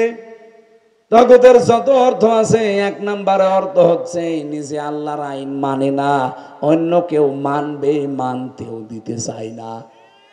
কথা বলে না কেন? বাংলাদেশে তাগুত নেই। আপনি ঈমানের দাবি করছেন, আপনি নিজেই বলেন আপনার ঈমান আছে, আপনার ঈমান আনা হয়েছে। আল্লাহ বলছেন আগে তাগুত ছেড়ে দে। যারা আল্লাহর আইন মানে না, কেউ মানবে, সে মানতেও দিতে চায় না। এরকম কোন সম্পর্ক থাকলে কাট কর, ছেড়ে দে, অস্বীকার কর, এরপরে বল আমি ঈমানদার। কি কথা বলেন না কেন? আপনি বিয়ে করে ধুয়ে চলে গেছেন সৌদি আরবে 5 বছর, 5 বছরের ভেতরে বাড়ি আসেন না। আপনাকে আপনার দাদা দাদি, আপনার শ্বশুর শাশুড়ি, বউ বারবার খবর দিচ্ছে যে আর কতদিন, বাড়ি আসো। বলছে না আমি যাব না। তালাক দিয়ে দেন, আমি অন্য জায়গায় বিয়ে করবো। বলছে না, দেব না। তালাকও দেবেন না, বাড়িও আসবেন না। আপনি বলেন তো এই বউ কি আপনার কাছে আর জোর করে হলেও থাকবে? কারণ আপনার স্ত্রীর অধিকার আছে। ও কোর্টের মাধ্যমে আপনার থেকে মুক্তি হয়ে তালাক নিয়ে 4 মাস 10 দিন পরে, 3 মাস 10 দিন পরে অন্য জায়গায় সে বিয়ে করতে পারবে না? পারবে না? কথা বোঝেন এ পর্যন্ত? আপনি ঈমানের দাবি করছেন, কি করে করেন আপনি? আপনি তো এখনো মানুষের তৈরি করা আইন যারা কায়েম করতে চান তাদের পেছনে থাকেন, তাদের সাথে মিছিলে যান, মিটিং করেন, তাদের দল করেন, তাদেরকে ভোট দেন। আপনার তো ঈমানই আনা হয়নি। এ পর্যন্ত যদি না বোঝার ভান করে থাকেন, এদিকে আসেন, কানের নিচে এমন জোরে 2টা দেব, সব বুঝে ফেলবেন। হুজুর আমি বুঝি না। আরে ভাই, আপনার ঈমানই তো আনা হয়নি। আপনি তাগুতের সাথে সম্পর্ক রেখে ঈমানের দাবি করেন কোন কারণে? আগে তাগুত ছেড়ে দেন। আপনার বউ যেমন আপনার থেকে মুক্তি নিয়ে আর এক জায়গায় বিয়ে করলে বিয়ে জায়েজ হয়ে যাবে, হবে না? বলেন বলেন। আপনি যদি সত্যি ঈমানের দাবি করেন, আগে কিন্তু তাগুত ছাড়াই লাগবে। আর তাগুতের প্রথম অর্থ ওই মানুষের তৈরি করা আইন, নিজে মানে না, আল্লাহকে মানতেও দিতে চায় না। বাংলাদেশে এরকম শক্তি নেই। বলেন বলেন। এরকম দলও নেই।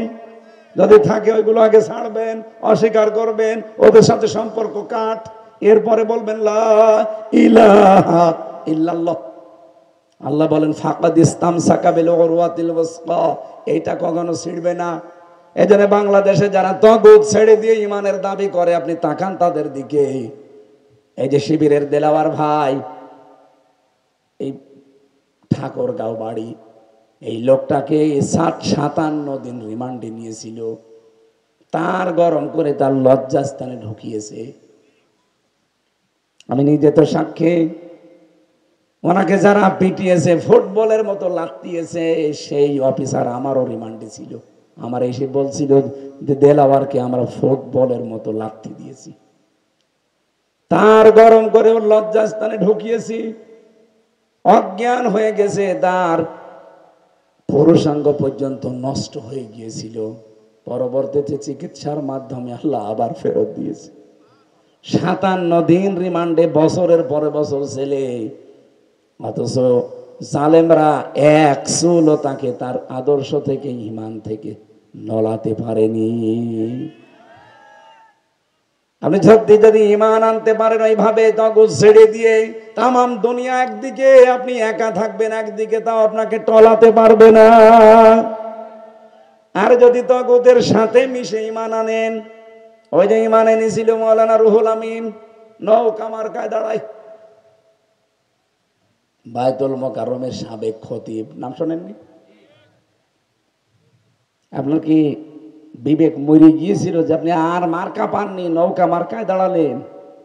হ্যাঁ, আর তারে আপনি ফতোয়া দিয়ে দিলেন যে উনি কওমি জননী, অথচ তার হাতে এখনো পর্যন্ত হেফাজতের আলেম ওলামার রক্ত লেগে আছে। এই কথা বলেন না কেন? স্বামী স্ত্রীর সম্পর্ক তৈরি করে দেশটা বিক্রি করে দিয়েছে। দেশের কিছু আছে, যাবার সময় 14টা ব্রিফকেস নিয়ে গেছে এই মহিলা। 14টা ব্রিফকেসের ভেতরে শুধু মাটি আর ছাই ছিল, সব মাল। যাওয়ার সময় একটা কথা কাউকে বলে নাই, শুধু পাইলটকে বলেছে। উঠেছে ব্রিফকেস, হ্যাঁ ম্যাডাম চলো। কাওয়া কাকে কেউ বলে গেল যে কাওয়া চলে গেলাম। আমার নাম্বারটাও জোগাড় করে বলতে পারতো না যে হামজা 3 বছর জেল খাটালাম, কিছু মনে করো না, মাফ করে দিও, চলে গেলাম। শয়তান তাও বলেনি, চলে গেছে পালি। দেশটা ফোকলা করে দিয়ে গেছে, কোটি কোটি টাকা পাচার করে বেগম পাড়া, সাহেব পাড়া বানিয়েছে।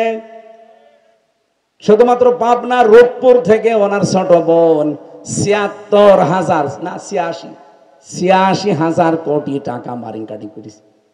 একটা বোন, ওর ছোট বোন না রেহানা, একটা প্রতিষ্ঠান থেকে যদি ৮৬,০০০ কোটি টাকা মারিং কাটিং হয়, বাকি জায়গার যে কি অবস্থা বলতে পারেন আপনি?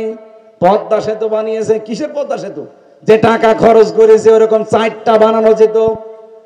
ওখান থেকে শুধু মারিং কাটিং হয়েছে। প্রতি বছরে ৪২,০০০ কোটি টাকা পাচার হয়েছে দেশ থেকে। এক ইসলামী ব্যাংক থেকে প্রায় ৭৫,০০০ কোটি টাকা ওখান থেকে ওরা নিয়েছে।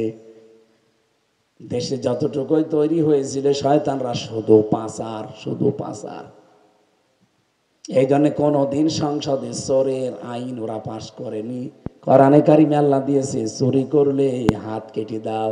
যদি সত্যি এটা সংসদে কায়েম থাকতো, আওয়ামী লীগের একজনেরও হাত থাকার কথা না।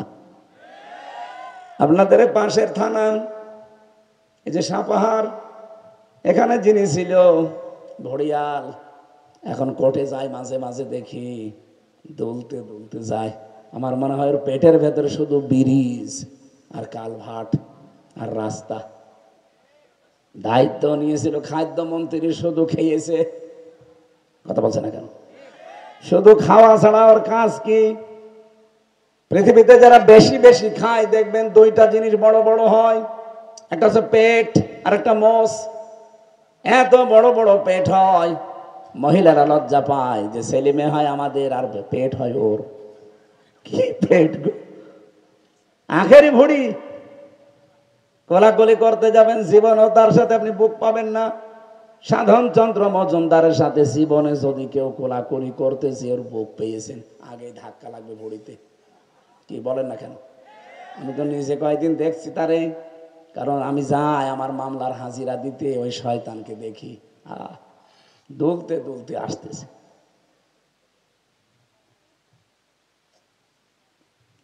আমি আবার বলছি, ইমান কিন্তু আমাদের এখনো আনা হয়নি। ইমান কি এই জিনিসটা আমি বোঝাচ্ছিলাম।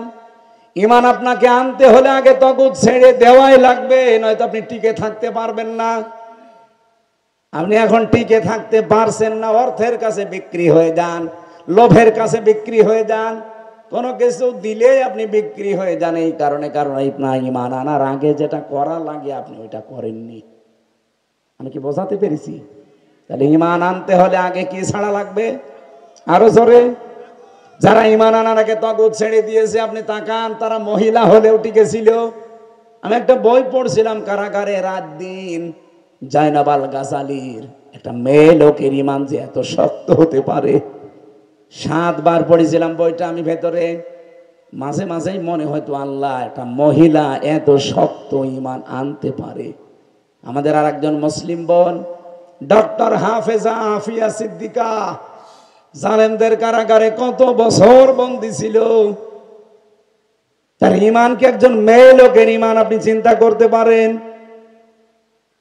এমন কোন দিন নেই এই কাফেররা আমার এই বোনকে 20-25 জন মিলে ধর্ষণ করে নাই, তার শরীরটা শেষ করে দিয়েছে, কিন্তু ইমান থেকে তাকে এক চুল নড়াতে পারে না। হযরতে আসিয়ার হাতের ভেতরে, মাথার ভেতরে, পায়ের ভেতরে পেরেক লাগিয়েছিল ফেরাউন, এক চুল নড়াতে পারে নাই তাকে। রব্বুল আলামিন তার ইমানের উপরে খুশি হয়ে জান্নাতে ঘর বানিয়ে সেই ঘর ওনার সামনে তুলে ধরেছে যে এই যে জান্নাত। হযরতে আসিয়া বলেছিলেন, রব্বুল আলামিন, জান্নাত না, তুমি আমার জন্য একটা ঘর তৈরি করে দিও যেখানে বসলেই তোমারে দেখা যায়। সম্মানিত মা বোনেরা, ইমানের উপরে কিন্তু টিকে থাকা লাগবে। আমি আর একজন মহিলার জীবনী পড়েছি, হযরতে খাদিজাতুল কুবরা। হযরতে আসিয়া তো জান্নাত চেয়েছিলেন, আল্লাহর কাছে একটা ঘর বানিয়ে দাও, আর খাদিজার জন্য আল্লাহ নিজে ঘর বানিয়ে তারপরে পাঠিয়ে দিয়েছেন জিবরাইলকে দিয়ে। ঘর নিজে বানিয়েছেন, জিবরাইলকে বলেছে যা আমার আসিয়া, আমার খাদিজাকে সালাম দেবে আর বলবে ঘর আল্লাহ তোমার জন্য বানিয়েছে অলরেডি। অথচ খাদিজাতুল কুবরা জীবনে 1 ওয়াক্ত নামাজ পড়েননি, একটা রোজা রাখেননি, একটা বার হজ করেননি, একটা টাকা যাকাতও দেননি, জীবনে একদিনও পর্দায় থাকেননি। কারণ এই বিধানগুলো নাজিল হয়েছে সব তার ইন্তেকালের পরে। কি কারণে তাকে আল্লাহ জান্নাতে ঘর বানিয়ে পাঠিয়ে দিয়েছেন? আমি তার পুরা জীবনী পড়ে একটা কারণ পেয়েছি, কারণ তিনি সব সময় স্বামীর পেছনে শ্রম দিতেন। তার জীবন যৌবন অর্থ সম্পদ যা আল্লাহ দিয়েছে সব আল্লাহ এই মহিলা তার স্বামীর জন্য দিয়েছিলেন। আল্লাহ পাক এত বেশি খুশি হয়েছেন এই মেয়েটার উপরে, স্বামীর কারণে রব্বুল আলামিন নিজে জান্নাতে ঘর বানিয়ে তার জন্য পাঠিয়ে দিয়েছেন। মা বোন যারা এসেছেন, শুধু নামাজ পড়ে, শুধু এই রমজানের রোজা রেখে, শুধু কালো বোরকা পরে জীবনও জান্নাতে যেতে পারবেন না। স্বামী যদি জায়েজ কাজে আপনার উপরে নারাজ থাকে, আপনার জন্য জান্নাত হারাম। কথা বলে না কেন? এই জন্য স্বামীর মন মতো চলবেন যদি এটা ইসলামের নিয়মে হয়। আর ইসলামের বহির্ভূত কোনো কাজের আদেশ দিলে স্বামী না, স্বামীর বাপ দিলেও মানা যাবে না। এই জন্য আশা করছি আপনারা এই বিষয়টার সামনে খুব খেয়াল রাখবেন, কারণ হাজারো স্বামী আজ মানসিক রোগী হয়ে যাচ্ছে শুধু স্ত্রীর খারাপ ব্যবহারের কারণে। এরকম স্বামী এখানে নেই? কারা আছেন হাত তোলেন তো? না, এই এলাকা ভালো আছে আলহামদুলিল্লাহ। সম্মানিত মা বোনেরা, আপনাদের কপাল ভালো, একজন স্বামী হাত তোলে নাই। ভয়ে কিনা জানি না, ভয়ে ভয়ে।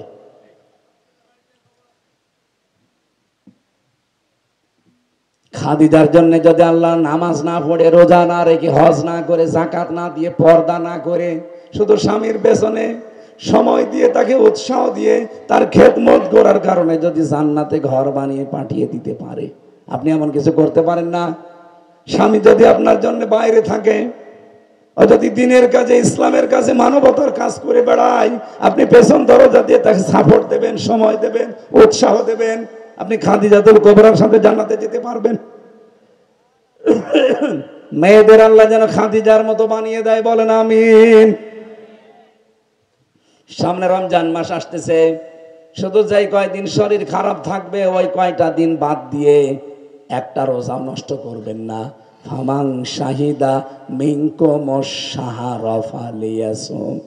রব্বুল আলামিন বলেন, পৃথিবীতে কেউ যদি রমজান মাস তোমরা পেয়ে যাও, সে যেন অবশ্যই রোজা রাখে।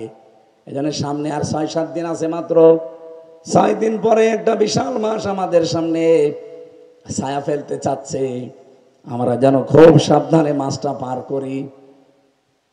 মেয়েরা যারা রোজা রাখতে পারবেন না, 3 দিন, 5 দিন, 7 দিন, 10 দিন, যেই কয়টা পারবেন না, 11 মাস ধরে বাকি এই রোজাগুলো রেখে দেবেন। আর বাকি যেগুলো রাখলেন, যেগুলো পারেন না ওগুলো আবার রেখে দেবেন। আপনাদের নামাজ মাপ আছে, শরীর খারাপ হলে, কিন্তু রোজা মাপ নেই। এটা করা লাগবে।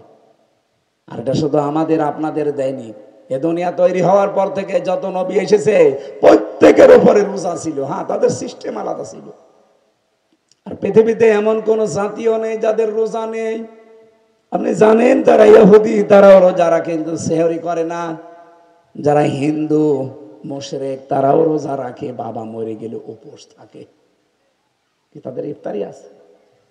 তা আমাদের যে রোজা না, এটা পুরাটাই ইবাদত। এই জন্য সাহাবায়ে কেরাম রোজার মাস আসার 6 মাস আগে দোয়া করতেন, আল্লাহ তুমি আর যাই করো আমার হায়াতটা বাড়িয়ে রমজান পর্যন্ত পৌঁছিয়ে দাও, কারণ একবার সুবহানাল্লাহ বলবো 70 বার বলা সওয়াব পাবো। সুবহানাল্লাহ বলতে পারেন না? সামনে এই মাসটা হেলায় খেলায় যেন নষ্ট না হয়। ঈমান আনতে হলে আমি আবার বলছি, যারা এসেছেন আগে তগুত ছেড়ে দেন, নয়তো আপনার ঈমান টিকবে না। ঈমান আনলেই হবে না, ঈমান আনার পরে ঈমানকে আবার টিকিয়ে রাখা লাগবে। না রাখবে না? দুনিয়ায় এমন কোন ইবাদত আছে যে ইবাদত একবার রেখে দিলে শেষ, ওটা আর কোনোদিন লক্ষ্য করার আগে না। বাসের ভেতরে ওঠার পরে এখান থেকে আপনি নওগাঁ যাবেন, 100 টাকা আছে, এদিকে তাকান, 100 টাকা যদি আপনি হেল্পারকে অথবা কন্ট্রাক্টরকে দিয়ে বলেন যে ভাই এই নেন, 100 টাকা দিয়ে দিলেন, আপনার কাছে আর 1টা টাকাও নেই। এবার আপনি এমন এর শোকে আরামে নাক ডেকে ঘুমাতে পারবেন না? পারবেন না। আপনার তো আর কিছু নেই চুরি হওয়ার, কিন্তু ভাড়াটা দেওয়ার পরে যদি 1 লাখ টাকা আপনার পকেটে থাকে, আপনার আরামে ঘুম আসবে? বলুন বলুন। চিন্তা হবে কখন কে জানি আমি ঘুমের অবস্থায় আমার টাকাটা নিয়ে চলে যায়।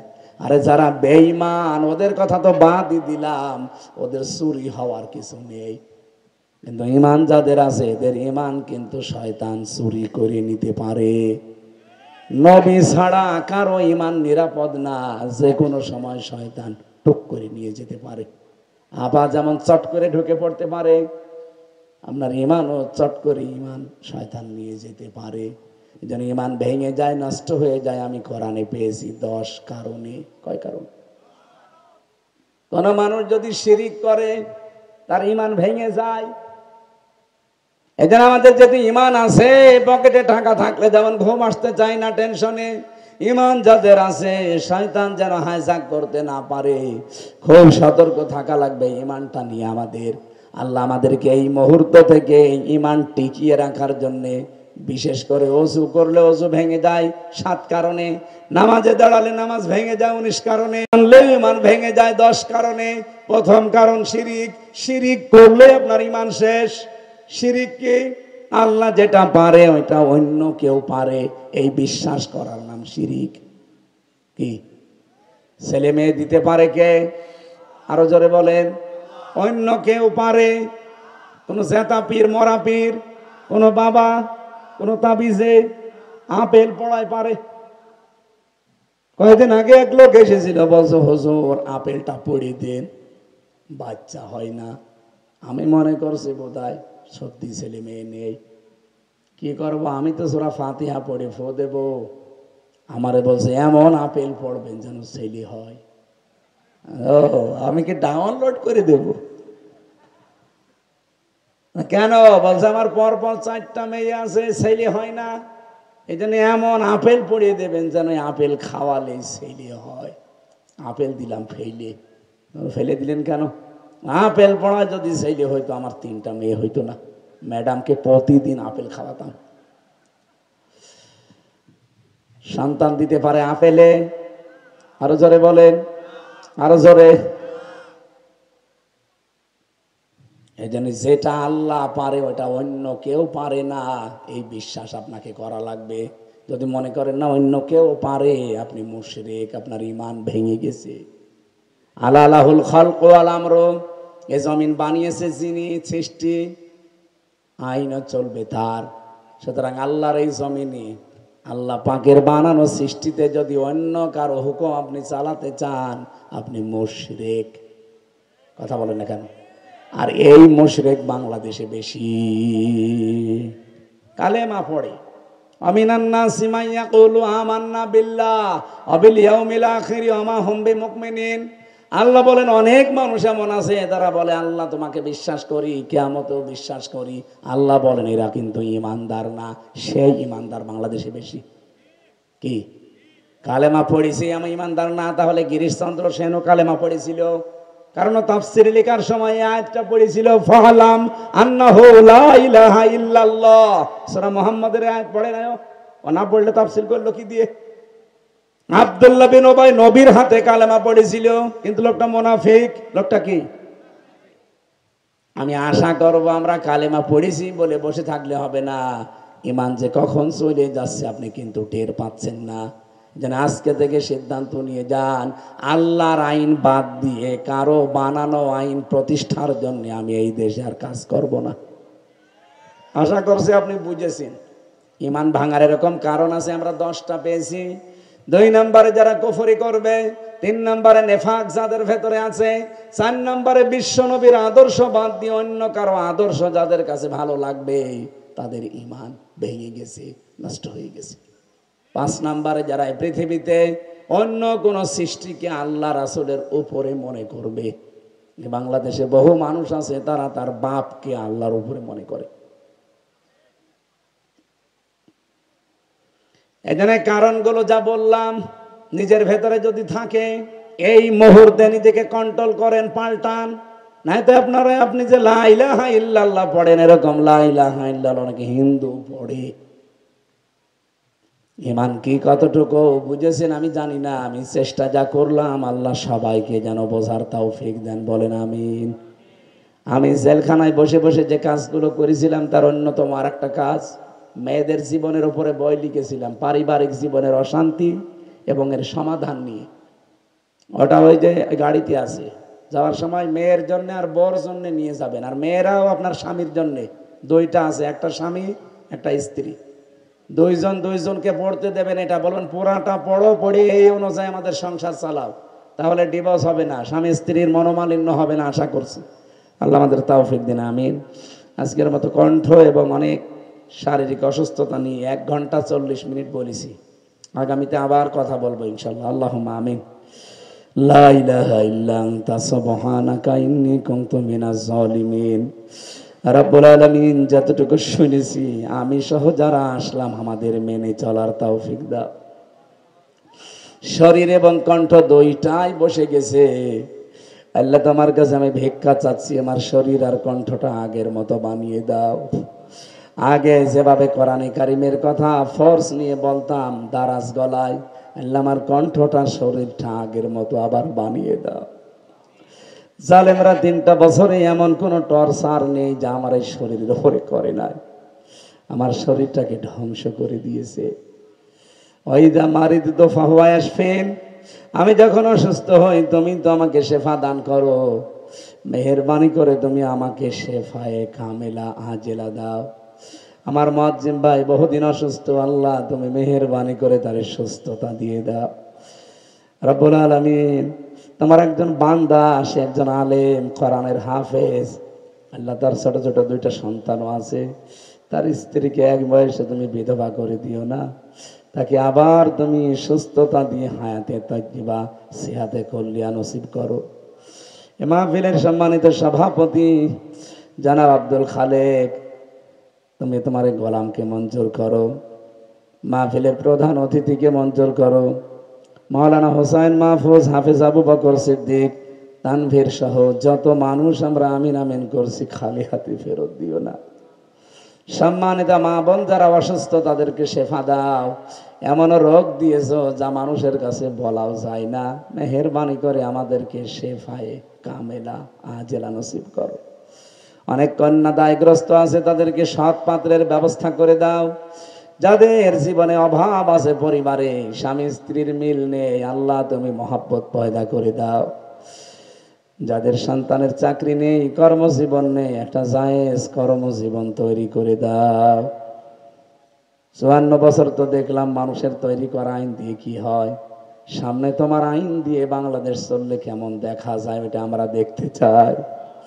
রব্বুল আলামিন 56,000 বর্গ মাইলকে তুমি কোরআনের হাতে তুলে দাও। প্রশাসনের যে ভাইগুলো আজকে এসেছে দায়িত্ব পালন করেছে তাদেরকে তুমি কবুল করো। কোরআনের আইন যদি এদেশে কায়েম হয়ে যায়, তারাই তো এই আইনগুলো বাস্তবায়ন করবে। ওই রকম প্রশাসন বাংলায় উপহার দাও। কখন কার কাছে আজরাইল চলে আসে জানি না। আল্লাহ মরতে আমাদের কোনো আফসোস নেই, দুঃখও নেই, কোনো চিন্তাও নেই, কিন্তু ইমানের সাথে মরতে চাই। আজরাইল আসলেই যেন বলতে পারি লা ইলাহা ইল্লাল্লাহু মুহাম্মাদুর রাসূলুল্লাহ।